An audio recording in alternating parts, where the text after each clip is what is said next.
आज जिस टॉपिक पर चर्चा होगी उसमें लिखा गया है उपनिषद, लिखा गया है ना, और उपनिषद में जो लिखा गया है वो शब्द है ब्रह्म। बहुत खतरनाक।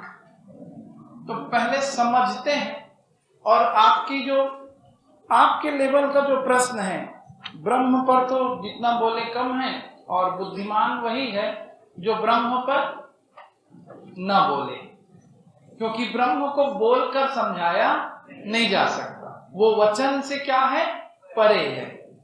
पर जैसा आपकी बुक में है, जैसा आपको परीक्षा में लिखना चाहिए, पहले उसको पॉइंट्स को हम क्या करते हैं, डील करते हैं। प्रश्न आएगा, प्रश्न लिख लो पहले, ब्रह्म क्या है, ब्रह्म की विशेषताएं लिखिए। अब इसके वाक्यों के की पॉइंट्स को मैं पहले डील करूंगा, पूरा वाक्य बनाते रहिएगा। ब्रह्म परम तत्व है। प्रश्न समझ लो पहले, प्रश्न क्या है, ब्रह्म क्या है समझाइए, और ब्रह्म की क्या लिखनी है आपको, विशेषताएं। तो पहले हम समझा रहे हैं पहले पैराग्राफ में, उसमें पहले शब्द का हम क्या प्रयोग करेंगे कि ब्रह्म क्या है, परम तत्व। ब्रह्म क्या है, एकमात्र सत्ता।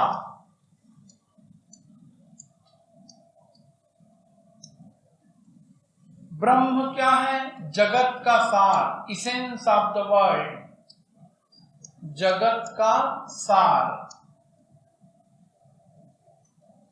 जगत की आत्मा। और ब्रह्म व्रीहि धातु से बना है, व्रीहि धातु से, जिसका अर्थ है विकसित होना।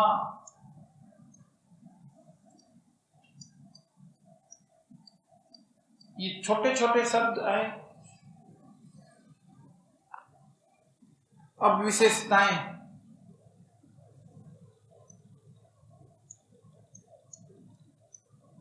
विशेषताएं हैं।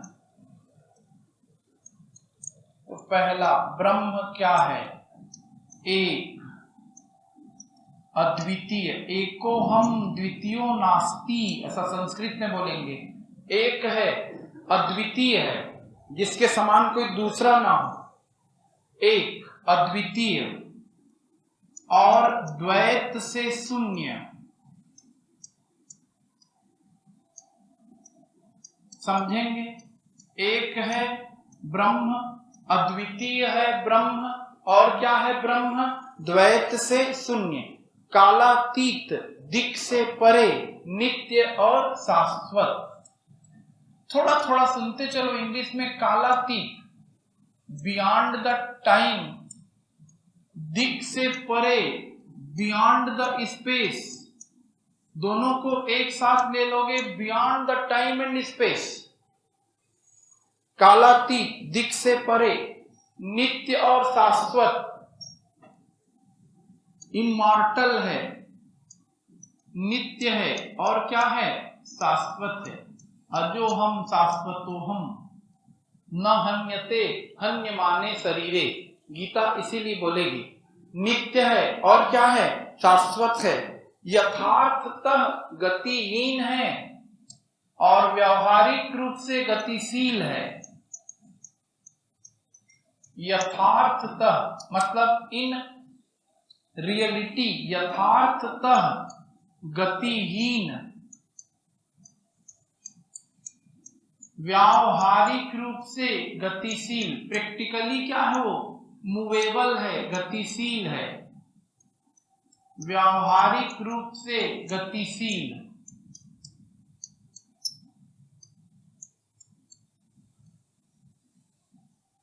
थोड़ा थोड़ा समझेंगे।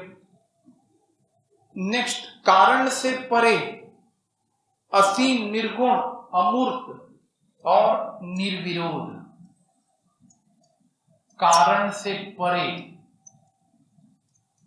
असीम, निर्गुण, ये सब कौन है, ब्रह्म।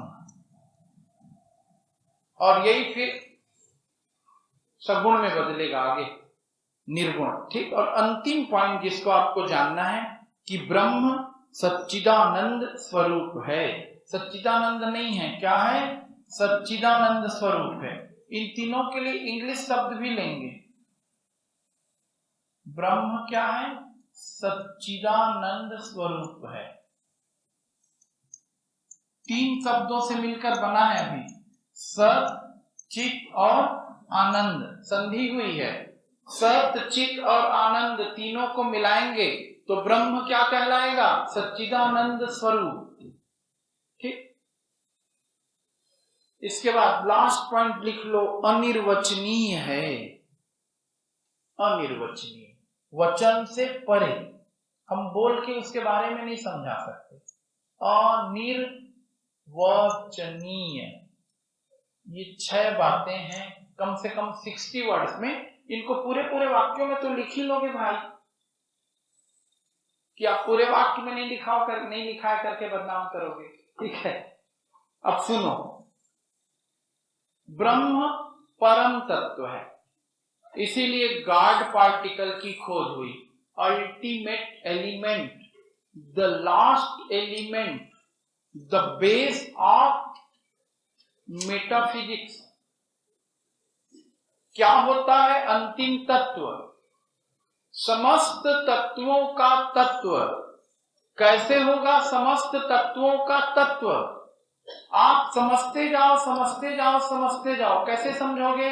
जो एक साधारण सा इंसान है, उसके लिए इंसान अलग है, गाय अलग है, बैल अलग है, आग अलग है, पानी अलग है, ऐसा बोलेगा कि नहीं? उसके लिए आम अलग है, केला अलग है। लेकिन मैं तुम्हें कुछ बातें बता रहा था पहले दिन के लेक्चर में कि दुनिया के सारे इंसान जल तत्व, पृथ्वी तत्व, अग्नि तत्व, वायु तत्व और आकाश तत्व से बनते हैं। न केवल दुनिया के सारे इंसान बल्कि सारी चीजें भी तो उन्हीं से बनती हैं। कहने के लिए ये लोहा है, लोहा आता कहां से है बोलो? मिट्टी से आता है, मिट्टी का ट्रांसफॉर्मेशन है, वो जमीन के नीचे से ही निकलता है। कहने के लिए सूर्य एक तारा है, सूर्य में आग है या नाभिकीय संलयन हो रहा है, पर है क्या वो? अग्नि तत्व तो है कि कुछ और है? सूर्य की नहीं है। दुनिया की हर चीजें 5 तत्वों से बनती हैं। कोई भी चीज हो, जल तत्व, पृथ्वी तत्व, वायु तत्व, अग्नि तत्व और आकाश तत्व। दर्शन में यहां तक समझा दिया गया लोगों को, साइंस भी इसको मान चुका। जो यत् पिंडे तत् ब्रह्मांडे है, साइंस भी माना। जैसे जैसे साइंस एक्सपर्ट होते गया, फिलॉसफी की ये बातें प्रूव्ड होते गई। हमारे शरीर में 30% बाकी चीजें हैं, तो 70% क्या है हमारे शरीर में? पानी है। धरती पर भी तो 70% क्या है बोलते हैं? पानी है। हमारे शरीर में आग भी है। उसी अग्नि तत्व से तो तुम्हारा भोजन डाइजेस्ट हो रहा है। बहुत सी बातें आप समझोगे। इसका मतलब क्या है? 5 चीजों से पूरी दुनिया बनती है, साइंस भी मान चुका। यदि विद्वान साइंटिस्ट को बोलोगे तो फिर क्या प्रश्न आएगा? हो तो गया, बात खत्म कर। फिर वो 5 तत्व किससे बनते हैं? अग्नि किससे बना? जल किससे बना? वायु किससे बनी? समझ रहे हो कि नहीं समझ रहे हो? क्या पांचों के लिए 5 अलग अलग बेसिक एलिमेंट है, या कोई एक एलिमेंट ही 5 एलिमेंट में बदला और फिर उन 5 एलिमेंट के संयोग से ये पूरी दुनिया बनी? तो इसका उत्तर ब्रह्म शब्द से मिलता है कि ब्रह्म वो अंतिम एलिमेंट है जिससे पूरी दुनिया क्या होती है? बनती है। इसीलिए हिग्स बोसॉन प्रैक्टिकल हुआ था और गॉड पार्टिकल की खोज कर ली गई। उसी पार्टिकल से सृष्टि प्रारंभ हुई। तो वो पार्टिकल ही क्या है? ब्रह्म है। और ब्रह्म का इसीलिए आपने अर्थ लिखा विकसित होना, एक्सपांड होना। ये पूरा संसार किसका प्रसार है? ब्रह्म का प्रसार है। और इसको हम साइंस की बिग बैंग थ्योरी से भी मिलता जुलता पाते हैं कि दुनिया क्या हो रही है? एक्सपांशन में जा रही है। और उस एक्सपांशन को भी छोड़ दो तो उसी एक तत्व से पूरी सृष्टि का क्या हो रहा है, विकास हो रहा है। तो ये सृष्टि ब्रह्म का प्रसार है। और जिस दिन ये सृष्टि खत्म होगी, प्रलय की स्थिति, सब कुछ कहां जाकर के मिल जाएगा, ब्रह्म में। भारत एक खोज का गाना सुन लेना, सृष्टि से पहले कुछ भी नहीं था, असत भी नहीं था, सत भी नहीं था, है ना। ऐसे किस देवता की उपासना करें हम हवि देकर। तो समझो इसको, ब्रह्म से ही पूरी दुनिया का क्या हो रहा है, विकास हो रहा है। ब्रह्म शब्द व्री धातु से बना है, जिसका मतलब ही क्या होता है, विकसित होना, फैलना, बढ़ना। ये पूरी सृष्टि ही ब्रह्म है। इसीलिए देखिए, हम आत्मा की भी जब बात करेंगे तो अहम ब्रह्मास्मि शब्द आता है। समझिएगा, ब्रह्म और आत्मा में कोई अंतर नहीं है। आत्मा उसी ब्रह्म का हिस्सा है। जैसे एक बूंद समुद्र से बाहर पड़ी है तो वो बूंद है, और उसे वापस समुद्र में मिला दोगे तो वो समुद्र है।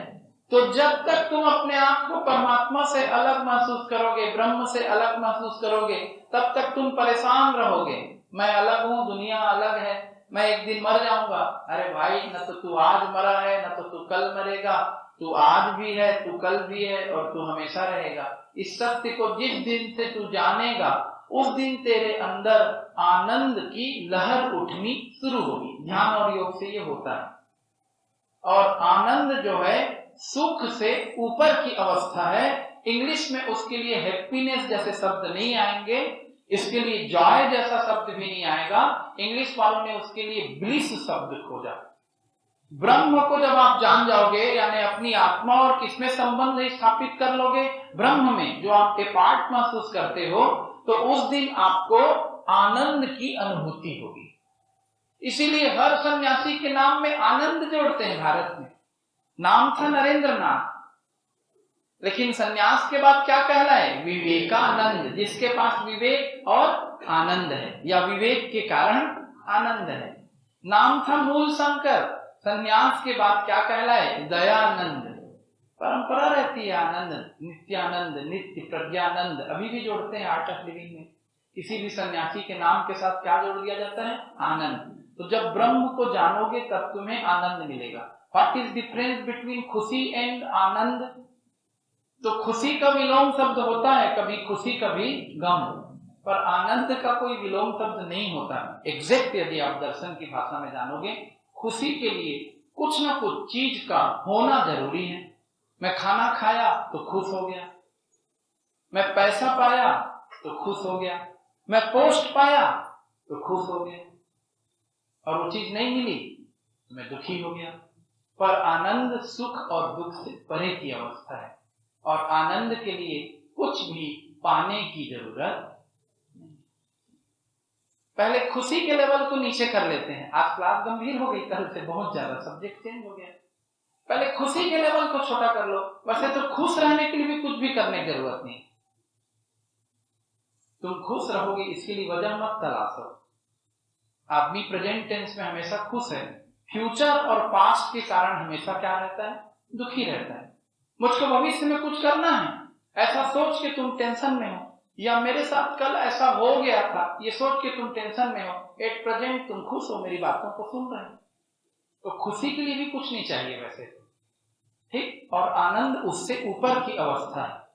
और ब्रह्म में तो तीन चीजें हैं, सत्य, चित्त और आनंद। इन तीनों को मैं इंग्लिश में भी बोलूंगा, पहले हिंदी में समझ लो। सत्य, चित्त और आनंद तीनों जब मिलते हैं तो क्या बन जाता है, ब्रह्म। और तुम यदि ब्रह्म को जान जाओगे, मतलब तुम्हारा जो अपार्टनेस है वो खत्म हो जाएगा, तो तुम्हारे अंदर एक अलग सा आनंद आएगा। तुमको लगेगा कि पूरी सृष्टि में है। ये ध्यान की अंतिम स्थिति है। ध्यान अभी पढ़ना नहीं है, आगे पढ़ेंगे। तुमको लगेगा कि पूरी दुनिया में है, मैं यहां से अलग कहां हूं, ये सब है। तो ब्रह्म क्या है, वही दुनिया का विस्तार है, वही एकमात्र परम तत्व है, वही जगत का सार है, एसेंस ऑफ द वर्ल्ड है, अल्टीमेट ट्रूथ है। अल्टीमेट क्या है, एलिमेंट है, ये सब ब्रह्म है। तो इसीलिए वह एक है, अद्वितीय है। जब भाई उसी से सब बना तो वो तो एक है। और उसके जैसा दूसरा कोई नहीं, सब उसी से बने हुए, भले अलग अलग हैं, लेकिन वो तो अद्वितीय है, यूनिक है, अल्टीमेट है, यूनिक है, द्वैत से शून्य है। There is no dual at the stage of Brahman. ब्रह्म के लिए कोई ड्वेल नहीं होता, सब एक है उसके लिए। अब इसीलिए ब्रह्म जो है कालातीत है।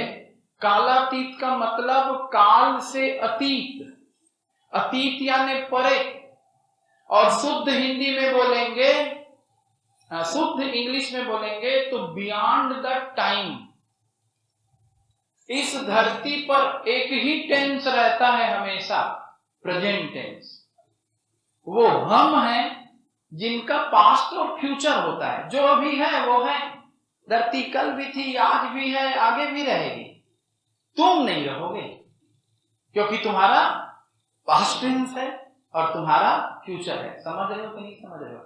जो 3 टेंस के अंतर्गत है वो मृत्युशील, मरणशील प्राणी है, जब तक ऐसा वो समझ रहा है। और जब ब्रह्म को जान गया तो तुम्हारा भी एक ही टेंस हो जाएगा। कौन सा टेंस? Present tense. इसीलिए जब पंजाबी गुरुद्वारे में जाते हैं तो एक ही बात बोलते हैं, सत बोले सो निहाल, सत श्री अकाल। और अकाल का मतलब होता है काल से परे, बियॉन्ड द टाइम। इस दुनिया की सारी चीजें पास्ट, प्रेजेंट और फ्यूचर में चलती है, पर ब्रह्म का हमेशा एक टेंस होता है। कौन सा टेंस? Present tense. वो पहले भी था, अभी भी है, आगे भी रहेगा। वो कल भी था, आज भी है, कल भी रहेगा। तो उसके लिए क्या कल और क्या आज? कल और आज किसके लिए? हमारे लिए। कल हो ना हो करण जौहर बनाएगा, ब्रह्म के लिए तो कोई कल ही नहीं होता। इसलिए ब्रह्म क्या है? कालातीत, काल से परे। उसके बाद दिक् से परे, दिक् से परे। वह कल्पना भी तो हो सकता है जो दिमाग को शांत करने के लिए बनाया गया होगा। हो अभी अकेले लिख, फिर कल्पना के बारे में लिख बे, चावला भी जोड़े साथ में। दिक् से परे, बियॉन्ड द स्पेस है। कभी कभी DI के दिक् लिख देंगे कुछ, स्पेस। तो भाई टाइम और स्पेस दोनों की थ्योरी है साइंस में। आइंस्टीन को भी ये सब पता था। जो टाइम में बिलोंग करता है वो स्पेस में भी बिलोंग करेगा। तुम्हारा स्पेस है, अंतरिक्ष वाला स्पेस में कितना स्पेस है? इतना बड़ा बड़ा घर बनाया है, स्पेस कितना है तुम्हारा? 5 फुट 6 इंच। हाइट कितनी है? मान लो 5 फुट। और मोटाई चौड़ाई कितनी होगी? कितना मोटा होगा एक आदमी? अधिकतम 3 फुट होगा, बहुत ज्यादा 5 दिया 15 फुट जमीन तुम्हारा स्पेस है। उतने जगह घेरते हैं, नहीं समझ पाया। और मर जाओगे तो उनको लोग जला देंगे, तुम्हारा स्पेस एकदम सीमित हो जाएगा।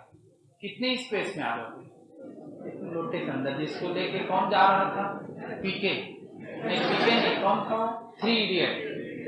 और एक बार शाहरुख खान निकला था, कहाँ तो गया था सत्यानाश करने। अरे वाह, पीके जोरदार है। चेन्नई एक्सप्रेस। मतलब ऐसे प्रश्न ही परीक्षा में आने चाहिए, कभी आप लोग फेल नहीं होंगे। शाहरुख खान कौन से पिक्चर में लोटा लेके निकला था? ठीक है, चेन्नई एक्सप्रेस। ठीक है। और लोटे का प्रयोग किस पिक्चर के विशेष दृश्य में किया गया? 3 इडियट। पूरे स्टूडेंट पास। तो आपका स्पेस एकदम कम हो जाएगा। होगा कि नहीं होगा? आपको लगता है बहुत बड़ा स्पेस घेर रहे हैं, एक दिन ऐसा आएगा आपका स्पेस 1 लोटा हो जाएगा। लेकिन भारत आपके स्पेस को एक्सपांड कर देता है, आपकी उस धातु अवशेष को गंगा नदी में मिला देता है, आप ब्रह्म तत्व में मिल जाते हैं। और उस नदी में वो अलौकिक क्षमता है कि इतनी हड्डियां डाली जाने के बाद भी वो नदी उनको पता नहीं कहाँ गायब कर देती है। कोई दूसरी नदी रहती तो हड्डी से ही भर जाती। क्लियर है? तो तुम्हारा टाइम भी है और तुम्हारा स्पेस भी है। तुम जगह भी घेरते हो, तुम्हारे द्वारा घेरी गई जगह कम ज्यादा होते रहती है। बच्चे थे तो थोड़ी कम जगह घेरते थे, फिर ज्यादा घेरने लगे हो। पर ब्रह्म के लिए न तो टाइम मायने रखता, न ब्रह्म के लिए स्पेस मायने रखता। और टाइम और स्पेस का बेस है। एक्चुअल में एब्सोल्यूट जो वर्ड आया है, हम लोग सब फिजिक्स वाले हैं इसीलिए इसको बढ़िया समझा लेते हैं। एक्चुअल में जो एब्सोल्यूट वर्ड आया है वो इसी से आया है। जहां से आप कंपेयर स्टार्ट करोगे वो सब सापेक्ष है, रिलेटिव है। और जो कंपेयर के बिना है वही क्या है? एब्सोल्यूट है। लेकिन वही तो कंपेयर का बेस है। जैसे तुम्हारी हाइट कितनी है, मान लो हाइट सबसे सरल है, मान लो मेरी हाइट 5 फुट 6 इंच है, एट रैंडम 5 फुट है मेरी हाइट, तो किसकी तुलना में है? धरती की तुलना में है। या चलो मेरा वजन 80 kg के आसपास है, ठीक है, किसकी तुलना में है? वो किसी चीज को 0 माना हूं तो 80 बोला हूं, और मैं चंद्रमा पे चला जाऊंगा तो मेरा वजन 6 गुना कम हो जाएगा। इतना समझते हो कि नहीं समझते हो? तो मैं जो मेजर करता हूं उसके लिए मैं एक बेस बनाता हूं। किसी चीज को 0 मानते हैं तो उसी से हाइट है बोलते हैं। और पेड़ के ऊपर चढ़ जाओगे, मेरी हाइट ज्यादा है, मुझको एसआई परीक्षा में ले लो, तो तुमको पेड़ से खींच के नीचे उतारेंगे। अबे यहाँ से नापते हैं जमीन से, 0 कहां से लिया जाता है? जमीन से या समुद्र तल से, वो भी मुझको पता है। तो 0 यदि हम जमीन से ले रहे हैं तो जमीन किसका बेस है? नापने का बेस है। इसीलिए दुनिया की हर चीज ब्रह्म से शुरू होती है, तो ब्रह्म क्या है? बेस है। उस समय और काल से परे है, लेकिन वही समय और काल का आधार है। वो ज्ञान से परे है लेकिन वही ज्ञान का आधार है। ऐसे शब्द जब फिलॉसफी में मिलते हैं और समझ में आता नहीं तो दिमाग में कहां से घुसेगा? मीडियम हिंदी रहे कि अंग्रेजी की फारसी रहे, ब्रह्म समय से परे है, ब्रह्म काल से परे है, लेकिन वो समय और काल का आधार है। Brahma is beyond the time and Brahma is beyond the space, but Brahma is the base of both time and space. कहीं पर किसी बुक में मिल जाएगा आगे। ब्रह्म नित्य और शाश्वत है। खत्म बात। जो प्रेजेंट जिसका हमेशा एक ही टेंस है, प्रेजेंट टेंस, वो क्या रहेगा? नित्य रहेगा, शाश्वत रहेगा। जो समय के साथ बदलता है वो अनित्य है, और जो समय के साथ नहीं बदलता वो नित्य है। उसी को शाश्वत कहते हैं, उसी को इमॉर्टल कहते हैं। और भी कुछ शब्द आ जाएगा इंग्लिश में, पहले इस शब्द की आत्मा को पकड़ो, ठीक।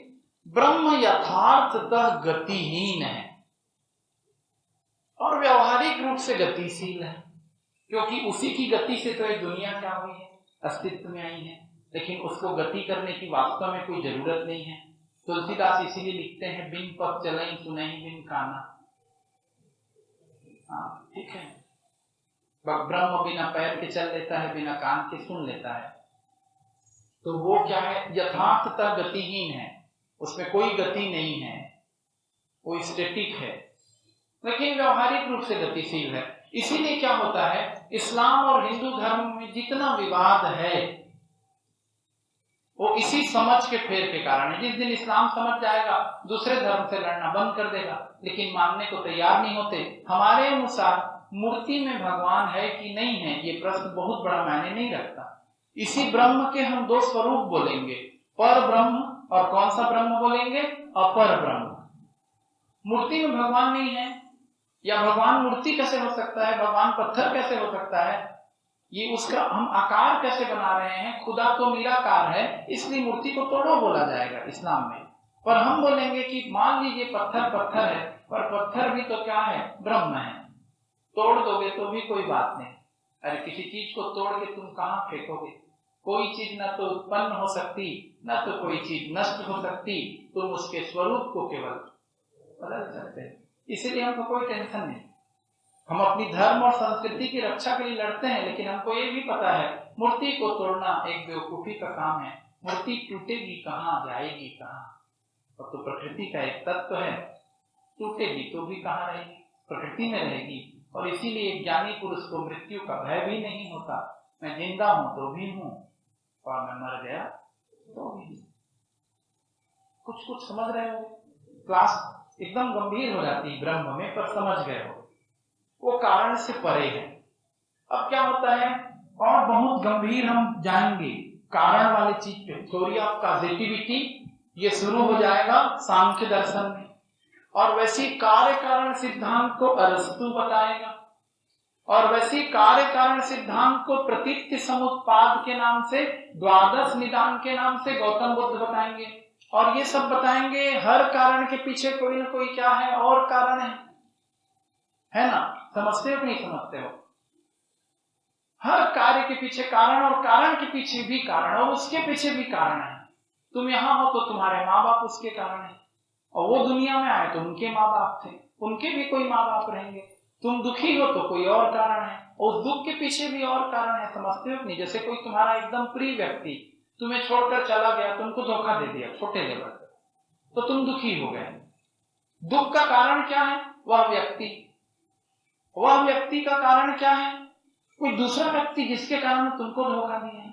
और दूसरे व्यक्ति का कारण क्या है? उसको कोई दूसरा धोखा दिया था, इसलिए तुम्हारे दोस्त को पकड़ के ले गया। ये तुम्हारी भाषा में। और समस्त कारणों का कारण क्या है? तुम्हारा अज्ञान है। ये कौन सी बड़ी बात है? होते रहते हैं, मोह माया है सब। जब तक तुम किसी चीज को पकड़ के देख लो, छोड़ के देखना, बहुत ताकत मिलेगी। ये सब फिलॉसफी है और ये सब साइकोलॉजी है। जब तक तुम पकड़ के जी रहे हो मूर्खों की तरह, बेहद परेशान रहोगे। एक बार छोड़ के देखो, एकदम खुश हो जाओगे। ताकत होना चाहिए और समझ होनी चाहिए, फिर लोग तुम्हारे पीछे भागेंगे। तुमको लोगों के पीछे भागने की क्या नहीं पड़ेगी, जरूरत नहीं पड़ेगी। तो समस्त कारणों का कारण, जिसका कोई कारण नहीं, वही क्या है? ब्रह्म है। कार्य कारण सिद्धांत से परे। ये बार बार और आएगा, अभी केवल इंट्रो हो रहा है, शंकराचार्य तक पहुंचेंगे हम लोग। असीम है, निर्गुण है, उसमें कोई सीमा नहीं है, उसमें कोई गुण नहीं है। वो सच्चिदानंद स्वरूप है। उसमें तीन चीजें हैं, वो भी है ऐसा नहीं कह सकते, कल बहुत मजा आएगा। उसमें तीन चीजें हैं, बोलते हैं तीन चीजों का वो स्वरूप है, सत का, चित्त का और आनंद का। ये तीनों क्या है अभी इंग्लिश से समझते हैं। और उसके बाद छठवां पॉइंट है कि ब्रह्म अनिर्वचनीय है। अनिर्वचनीय का मतलब होता है वचन से परे। मैं इसलिए इतना बता रहा हूं क्योंकि पेपर आपको इतना सब लिखने से क्लियर होगा, लेकिन वास्तव में मेरे समझाने से मैं ब्रह्म को समझा डाला तब तो हो गया। मुझको अपने ऊपर बहुत ज्यादा घमंड होना चाहिए, लेकिन मनुष्य का सबसे बड़ा ज्ञान क्या है? हाँ, मनुष्य का सबसे बड़ा ज्ञान यही है कि वो अपने अज्ञान को पहचान ले। इसीलिए हम लोगों को ईगो नहीं आता। लोग बोलते हैं आप बिल्कुल सिंपल बैठे रहते हैं, कहीं भी कुछ करने लगते हैं, किसी के साथ गप मार रहे हैं, कहीं उठ के चल देंगे, तो किस चीज का घमंड करेंगे? जी रहे हैं, जीना है तो। और सबसे बड़ा ज्ञान क्या है? अपने अज्ञान को जानना कि मैं कुछ नहीं जानता। और जो जितना कम जानता है उतने ज्यादा एटीट्यूड में रहेगा, उसका स्टाइल धरे नहीं धराएगा। मेरे से बड़ा विद्वान कोई नहीं सोचेगा। जितना जितना लेवल छोटा, उतना उतना बड़ा अहंकार। तो आप जितने ज्यादा अपने अहंकार, हमारे अंदर भी अहंकार है, कोई हमारे ईगो को हर्ट करेगा तो हमारा काउंटर ईगो जाग जाता है, उसको खत्म करने का प्रयास कर रहे हैं, गाली खा के भी चुप रह सकें, उस दिन संत महात्मा कहलाएंगे। हो सकता है भगवान अगले जन्म में भेजे, इस जन्म में तो राक्षस बना के भेजा। ठीक है, ये पॉइंट समझ में आया कि नहीं आया? क्या क्या लिखोगे देखो, पॉइंट याद रहे। ब्रह्म को समझाइए तो ब्रह्म परम तत्व है, वह एकमात्र सत्ता है, वह जगत का सार है। और भी जो लिखा होगा लिख लेना। ब्रह्म शब्द व्रीहि धातु से बना है, जिसका अर्थ होता है विकसित होना। यह संपूर्ण संसार ब्रह्म का ही क्या है? विस्तार है। ब्रह्म की विशेषताएं हैं, ब्रह्म एक है, अद्वितीय है, द्वैत से शून्य है, ब्रह्म कालातीत है, दिक् से परे है, नित्य और शाश्वत है। ब्रह्म यथार्थतः गतिशील है, गतिहीन है, चलता नहीं, व्यवहारिक रूप से गतिशील है। ब्रह्म कारण से परे है, ब्रह्म असीम है, ब्रह्म निर्गुण है, ब्रह्म का स्वरूप सच्चिदानंद माना गया है, और ब्रह्म अनिर्वचनीय है। लिख लिए, इंग्लिश मीडियम वाले के दिमाग में बैठा लें। अब देखो और चीजें जुड़ती जाएंगी। यदि हम इसको इसमें लेंगे, इंग्लिश में लेंगे, आपका दिमाग और मजबूत होगा। लिखते चलो ब्रह्म के बारे में इंग्लिश में। पहला शब्द सुप्रीम एलिमेंट। सुप्रीम एलिमेंट का मतलब क्या हुआ? परम तत्व। इंग्लिश पेपर की तैयारी हो रही है, ये मानो language paper. Supreme element, only power. और दूसरा क्या हो जाएगा? Essence of the universe. कल बुक आ जाएगी ना इंग्लिश मीडियम में, तो आपका ये तकलीफ भी दूर हो जाएगा। Essence of the universe. Essence of the universe का मतलब क्या हो रहा है बच्चों? एसेंस ऑफ द यूनिवर्स का मतलब सृष्टि का सार तत्व। सुप्रीम एलिमेंट का मतलब परम तत्व, अल्टीमेट एलिमेंट भी लिख सकते हो।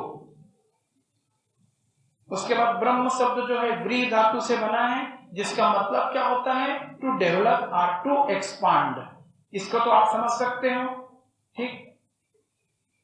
The Brahma is considered the causation of the world.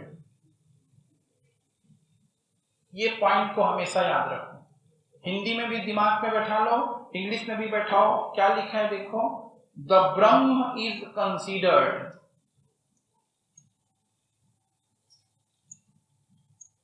The Brahman is considered. ब्रह्म को कैसे कंसीडर करते हैं, कैसे कंसीडर करते हैं, is the causation of the world. Is the causation का मतलब वो समस्त विश्व का क्या है, कारण है, समस्त कारणों का कारण है। Is the causation of the world, पूरी दुनिया ब्रह्म से आई। उसके बाद अगला पॉइंट है ब्रह्म को बताने के लिए, इट ओरिजिनेट द वर्ल्ड। ब्रह्म क्या करता है, दुनिया को ओरिजिनेट करता है, इट ओरिजिनेट द वर्ल्ड। ये दुनिया किससे बनी भाई, ब्रह्म से बनी। And finally it disappears in it, और फाइनली आखिरी रूप से दुनिया किसमें डिसअपियर्स हो जाती है, डिसअपियर्स इन इट। ये दुनिया किससे ओरिजिनेट होती है, ब्रह्म से, और अंतिम में दुनिया किसमें जाकर के डिसअपियर हो जाती है, ब्रह्म में जाकर के डिसअपियर हो जाती है। ओके, सिंपल, जैसा इंग्लिश बिल्कुल वैसी कैसे दिमाग में बैठा के चलो हिंदी में। The Brahma is beyond the time, बार बार इसको मैं बोल रहा था, बियॉन्ड का मतलब क्या होता है, परे। तो ब्रह्म is beyond the not only time, beyond the time and space. ब्रह्म किससे परे है, टाइम और किससे, स्पेस से। कालातीत शब्द को लिखे थे, कालातीत कठिन लग रहा होगा, तो ब्रह्म काल और दिक से परे है। दिक यानी स्पेस, जो जगह हम घेरते हैं। तो beyond the time and space, वाक्य को पूरा कर लोगे, कौन है beyond the time and space, ब्रह्म है। और क्या है भाई ब्रह्म, इटर्नल एंड फॉरएवर। इटर्नल जैसे शब्दों को बार बार दिमाग में बैठा लिए, इटर्नल का मतलब ही समझो नित्य है, शाश्वत है। और नित्य और शाश्वत शब्द दोनों समानार्थी शब्द हैं। जो नित्य है वही क्या रहेगा, शाश्वत भी रहेगा। इसलिए ब्रह्म क्या है, इटर्नल एंड फॉरएवर, नित्य और शाश्वत। इटर्नल एंड फॉरएवर कौन रहेगा, ब्रह्म रहेगा। ब्रह्म को क्या कहा गया है, इमूवेबल। तो इट इज डायनेमिक, वो गतिशील है। डायनेमिक मतलब क्या होता है, गतिशील। डिस्पाइट बीइंग इमूवेबल, डायनेमिक का मतलब समझ रहे हैं ना, इट इज डायनेमिक। लेकिन कैसे डायनेमिक है, डिस्पाइट मतलब होता है के बावजूद, किस चीज के बावजूद, डिस्पाइट बीइंग इमूवेबल। वह इमूवेबल होने के बावजूद क्या है, मूवेबल है। स्थिर होने के बावजूद ब्रह्म क्या है, गतिशील है। और इसीलिए क्या बोलते हैं, थ्योरेटिकली क्या है वो, थ्योरेटिकली क्या है ब्रह्म। सैद्धांतिक और व्यवहारिक देखे थे ना, सैद्धांतिक रूप से ब्रह्म क्या है लिखे हो, याद रहना चाहिए। सैद्धांतिक रूप से ब्रह्म हाँ स्थिर है, गतिहीन है, और व्यवहारिक रूप से ब्रह्म क्या है, गतिशील है। तो इंग्लिश में क्या हो जाएगा, थ्योरेटिकली जो ब्रह्म है वो इमूवेबल है, और प्रैक्टिकली वो क्या है, मूवेबल है या क्या है, गतिशील है। दोनों विरोधी बातें किस में जाकर के मिल रही हैं, ब्रह्म में जाकर के मिल रही है। और उसके बाद आखिरी लिखो, ब्रह्म जो है वो निर्गुण है। निर्गुण का मतलब क्या होता है, फॉर्मलेस। ब्रह्म का कोई फॉर्म नहीं है, ठीक है, फॉर्मलेस, निर्गुण है। लेकिन ब्रह्म का स्वरूप है, क्या क्या स्वरूप है, इसको अलग से अक्षर में लिख रहा हूं, हिंदी इंग्लिश तीनों में हमेशा जानिए। ब्रह्म का पहला स्वरूप क्या है? सत। तो इंग्लिश में सत को सत ही लिखेंगे। सत का मतलब हिंदी में सत्य होता है, तो इंग्लिश में ब्रैकेट में लिखना सत का मतलब क्या होता है? Pure truth. ब्रह्म जो है सत है। सत है मतलब क्या है? वो प्योर ट्रूथ। ब्रह्म जो है चित्त है। चित्त का मतलब माइंड, बुद्धि। और ब्रह्म जो है वो क्या है? आनंद है। और आनंद का मतलब तो आपको मैं इतने देर से समझा ही रहा हूं। इसके लिए एक ही शब्द आप लिखना भैया, आनंद के लिए इंग्लिश में कौन से शब्द का प्रयोग करें तभी बेहतर होगा? ब्लिस। एक बच्चा मेरे पास आया था भी और बोल रहा था मैं अपनी भाषा में लिख सकता हूं क्या? तो कुछ का कुछ लिख देगा, ब्रह्म इज हैप्पीनेस, ऐसा लिख देगा। ब्रह्म जो है वो क्या है? काल से परे है।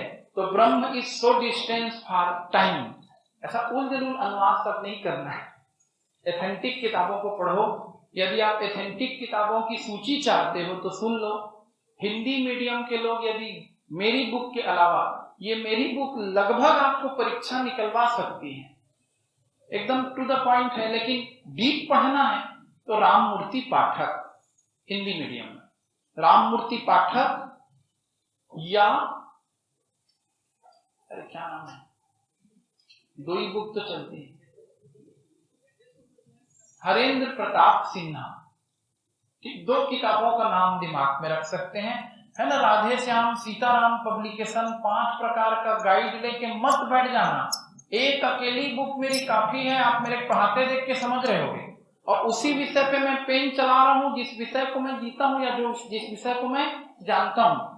तो गाइड पढ़ना है तो मेरी बुक पढ़ो, नॉलेज लेना है तो 4 पब्लिकेशन का छोटा छोटा बुक मिला के इधर से चोरी करके उधर से चोरी करके अच्छा पॉइंट बना लूंगा, ये मूर्खता मत करना। जब समीक्षा, आलोचना, ऐसे प्रश्न आएंगे आगे चल के तो कोई थ्योरी बुक पढ़नी पड़ेगी। सरल भाषा में हिंदी मीडियम में राममूर्ति पाठक और हरेंद्र प्रताप सिन्हा है। पैसा तुम्हारे माँ बाप का बहुत कीमती है, खरीदना है तो ढंग की पुस्तक, नहीं तो मत खरीदो। कुछ भी उल जलूल मत खरीद लिया करो मार्केट से। दोनों किताबों के नाम समझ में आए? और इंग्लिश मीडियम वाले चंद्रधर शर्मा की बुक पढ़ सकते हैं थ्रू, जैसा हरेंद्र, दोनों मोतीलाल बनारसी दास पब्लिकेशन से आता है। जैसे हरेंद्र प्रताप हिंदी में लिखता है वैसे उसका चंद्रधर किसमें ट्रांसलेशन करता है? इंग्लिश में। पहले हिंदी से ही फिलॉसफी समझ में आती है, तब जाके वो किसमें लिखा पाती है? इंग्लिश में। आगे बढ़ें। अब ब्रह्म के 2 स्वरूप हैं, हार्डली 10 मिनट में छोड़ देंगे, 8 बजे छोड़ देंगे। ब्रह्म के कौन कौन से 2 स्वरूप बताए गए हैं? मतलब अभी जो चर्चा हो रही थी कि भाई सगुण, निगुण, निर्गुण, दुनियादारी, ये सब कम बुद्धि वालों का सोचना है। हमारे लिए तो सगुण भी निर्गुण भी एक ही है, लेकिन लोगों की समझ में ब्रह्म के 2 स्वरूप हैं, एक अपर ब्रह्म और एक पर ब्रह्म। कभी तो आप आरती वगैरह गाते होंगे, पार ब्रह्म परमेश्वर तुम सबके स्वामी। तो एक पर ब्रह्म है और एक क्या है? अपर ब्रह्म है। और तुम भी ब्रह्म हो, इसको कल सीखोगे, अहम ब्रह्मास्मि क्या होता है। 2 है। कौन कौन से 2 ब्रह्म है? पर और अपर। अपर क्या है? देखो, अपर जो है मूर्त है, इंग्लिश में बोलेंगे कॉन्क्रीट। और पर ब्रह्म जो है वो अमूर्त है, ये एब्स्ट्रैक्ट हो जाएगा। पर ब्रह्म अपर ब्रह्म अस्थिर है, मतलब चलते हुए भी नहीं चलता, नहीं चलते हुए भी चलता है, क्योंकि इसका 2 स्वरूप है। जो अपर ब्रह्म है वो अस्थिर है, चलेगा, और जो पर ब्रह्म है वो स्थिर है, नहीं चलेगा। क्या समस्या है यार? थोड़ा मैं सरल कर देता हूं, ठीक? भगवान राम ब्रह्म थे? नहीं थे? थे। कैसे ब्रह्म थे? अपर ब्रह्म थे। अरे भाई, सरल सी सरल बात है, कोई विवाद नहीं है, समझ बढ़ाते चलो। शक्ति को किसी भी कार्य को करने के लिए व्यक्ति की जरूरत पड़ती है। बिना व्यक्ति के शक्ति भी कुछ नहीं कर पाती। नहीं समझ पाया? अरे भाई, एक आदमी क्या किया था, बैठा था, बाढ़ आई तो अपने घर के छत पे, और बोल रहा था भगवान मुझे बचा ले, भगवान मुझे बचा ले। तो चमत्कार होता भी है ना, ठीक है। तो क्या होता है, चमत्कार होता भी है तो माध्यम चाहिए। भगवान तुम्हें बचाने आएगा, खुद भगवान प्रकट नहीं हो जाएगा एकदम। एक बार उसको लेने के लिए उसके पड़ोसी लोग आए, बोले चलो यार सीढ़ी लेके आए, नहीं गया। फिर उसको लेने उसके बच्चे लोग सुने तो वो आए नाव वाम बैठ के, नहीं भगवान ही बचाएगा, जाऊंगा। फिर हेलीकॉप्टर आया, रस्सी लटकाया, चढ़ जाया तो भी नहीं चढ़ा, अंतिम में मर गया और भगवान के पास पहुंचा। भगवान ते बोल बचाए नहीं, तो अपन मारे मरे ऐसे। 3 पीठ तो तोर में आ रहे हैं, एक पीठ तो लड़का बन के, एक पीठ आर्मी वाले बन के, तो मैं वही चाहूं कहते रहे, तो मैं डायरेक्ट कैसे आऊं? मुझको माध्यम की जरूरत है। बिजली में बहुत पावर है, पंखे में पहुंचती है तो पंखे को घुमाती है, यानी तो बिजली का पावर बिना पंखा बिना बल्ब के कैसे देखोगे? अपने अंदर देख सकते हो। तो तुम्हारे अंदर भी जाएगी तो तुम एक माध्यम हो, बिजली तुम्हारा होश ठिकाने लगा देगी। समझ में आ रहा है? किसी भी चीज को कार्य करने के लिए माध्यम चाहिए। तो ब्रह्म भी इस धरती पे आएगा ना, तो एक माध्यम लेके आएगा। इसलिए जो ब्रह्म का स्वरूप है, जिसका पावर अल्टीमेट है, उसको हम अवतार कह देते हैं। ये हमारा अवतारवाद है। भगवान राम सगुण ब्रह्म है, और ब्रह्म तो उससे भी परे है। वो शक्ति है, एनर्जी है, जिसको हम कैच नहीं कर सकते कभी भी, पर वही एनर्जी व्यक्ति में आती है। तुम्हारे अंदर भी वो एनर्जी है। मैं कितने दिन से तुमको समझा रहा हूं, मान नहीं रहे हो। वो एनर्जी चली गई, तुम मर जाओगे। उस एनर्जी को कैच नहीं कर पा रहे। उस एनर्जी का थोड़ा सा पावर तुम्हारे अंदर है, और बहुत बड़ा सोर्स ऑफ एनर्जी भगवान राम के अंदर था, और उससे भी बड़ा सोर्स ऑफ एनर्जी ब्रह्म के पास है। तो ब्रह्म के 2 स्वरूप हो गए। एक अस्थिर है, गतिशील है। राम भगवान चल रहे हैं, यहाँ वहां धनुष तीर लेके जा रहे हैं। लोग बोलते हैं कि रावण को डायरेक्ट क्यों नहीं मार दिए, ब्रह्म थे तो। वो ऐसा स्वरूप लेके आए हैं, इंसान जैसे बन के आए हैं, इसलिए तुम्हारे लेवल पे लड़के दिखाए हैं। तुमको मनोज मुंतशिर थोड़ी समझाएंगे, तुम खुद समझो भगवान राम क्यों लड़के दिखाए हैं। उनको ये प्रूव करना था कि इंसान जीतेगा। मैं इंसान जैसा बन के इस दुनिया में आया हूं, मेरे लिए तो किसी को भी मारना क्या है, ऐसे ही संभव है। तो वो ब्रह्म अस्थिर है, अपर ब्रह्म चलता फिरता है, तुम्हारे जैसे दिखता है, उसके हाथ पैर दिखेंगे, लेकिन पर ब्रह्म यानी रियलिस्टिक रूप में, सैद्धांतिक रूप से स्थिर है। अपर ब्रह्म मूर्त है, भगवान राम के हाथ पैर दिख रहे हैं, लेकिन जो शक्ति रहती है, पावर, वो अमूर्त है। तुम्हारे अंदर भी जो पावर है वो अमूर्त है। न वो पावर तुम्हारे हाथ में है, ना आंख में है, ना कान में है, भगवान जाने कहां है, कभी नहीं पकड़ाएगा वो पावर। तो वो पावर अमूर्त है, लेकिन उसी से मूर्त चीजें चलती हैं। इसीलिए मूर्ति में भगवान नहीं है, तू मान ले भाई, लेकिन हमारे लिए तो सब में भगवान है। भारत इसीलिए क्या बोलेगा, कण कण में भगवान। इसी को कौन मानेगा, स्पिनोजा। खैर, अभी तक समझ में आया कि नहीं आया?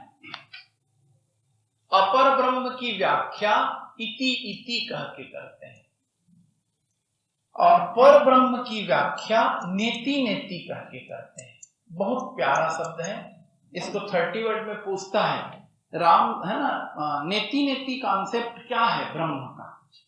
न इति न इति, यह है नेति नेति। इंग्लिश में लिख लो इसको तो जल्दी समझोगे।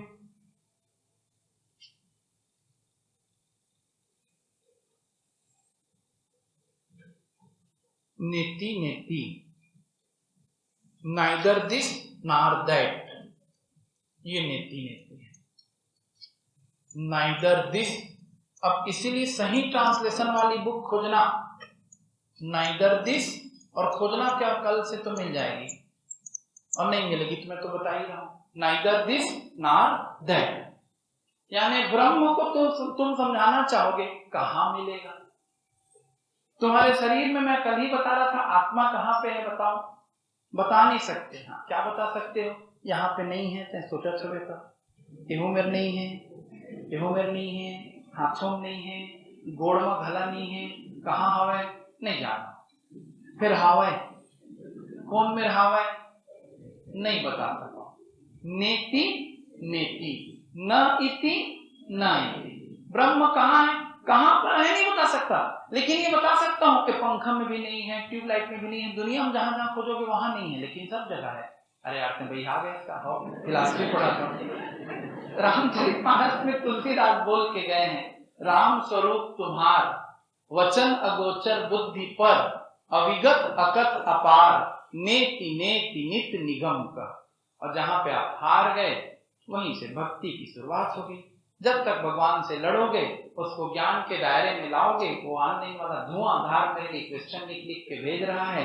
अभी वो तर्क और बुद्धि को क्या कर रहा है, यूज कर रहा है। तुम्हारे दिमाग में भी दुनिया भर के तर्क चल रहे होंगे। जिस दिन तुम सरेंडर हो जाओगे उस दिन तुम भगवान को पा जाओगे। इसीलिए जहाँ पे बाल कांड शुरू होता है, दूसरा श्लोक ही लिख दिया गया है तुलसीदास के द्वारा, भवानी शंकरो वंदे श्रद्धा विश्वास रूपिणम, याभ्यम बिना न पश्यन्ति सिद्ध स्वांतस्थमीश्वरो। कि भवानी और शंकर की मैं वंदना करता हूँ, वो श्रद्धा और विश्वास के रूप हैं। उनके बिना हम अपने हृदय में ही मौजूद भगवान को नहीं ढूंढ सकते। जब तक श्रद्धा और क्या नहीं है, विश्वास नहीं है। जब तक ज्ञान है और तर्क है तब तक भटकाव है। जहाँ श्रद्धा आएगी वहां क्या है, ठहराव है। ठीक है, समझ में आ रहा है? जब तक भटकोगे तब तक भटकते रह जाओगे, ऐसा कहा जाता है ना। अंत ही शुरुआत है। जिस दिन तुम चलना बंद करते हो उसी दिन तुम चलना शुरू करते हो। क्लियर हो रहा है नहीं हो रहा? तो ब्रह्म के बारे में हम नहीं बता सकते, इसलिए क्या कहा गया, नेति नेति। और यदि हम बता देंगे तो क्या कहलाएगा, इति इति। दोनों क्लियर हुआ। और देखिए, अपर ब्रह्म को ईश्वर कहा गया है, ये ईश्वर है। और इसे क्या कहा गया है, इसे ही ब्रह्म कहा गया है। और जो पर ब्रह्म है वो ब्रह्म है। अपर ब्रह्म सगुण होने के कारण उपासना का विषय है, और पर ब्रह्म निर्गुण होने के कारण उपासना का विषय नहीं। ऐसा सब दोनों में कंपेयर करना आना चाहिए। ब्रह्म के दो स्वरूपों को समझाइए। कौन कौन से दो स्वरूपों को समझाना है, पर ब्रह्म और अपर ब्रह्म। क्लियर तो हो गया है? फिर नेक्स्ट क्लास में कल पढ़ेंगे आत्मा, और आत्मा का किससे संबंध, ब्रह्म से संबंध। आज के लिए इतना काफी है।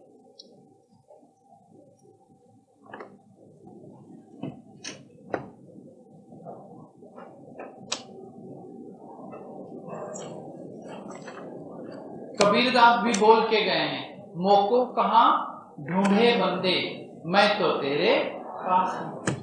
और शायर लोग भी बोल कर गए हैं, दिल में है तस्वीर यार की, नजर झुकाई और दीदार कर लिया। ये सूफी लोगों का कहना है कि भगवान कहाँ बैठा है, हमारे दिल में। नजर झुकाओ और देख लो, मानो तो मैं गंगा मां हूं, ना मानो तो बहता। कल मिलते हैं, ठीक।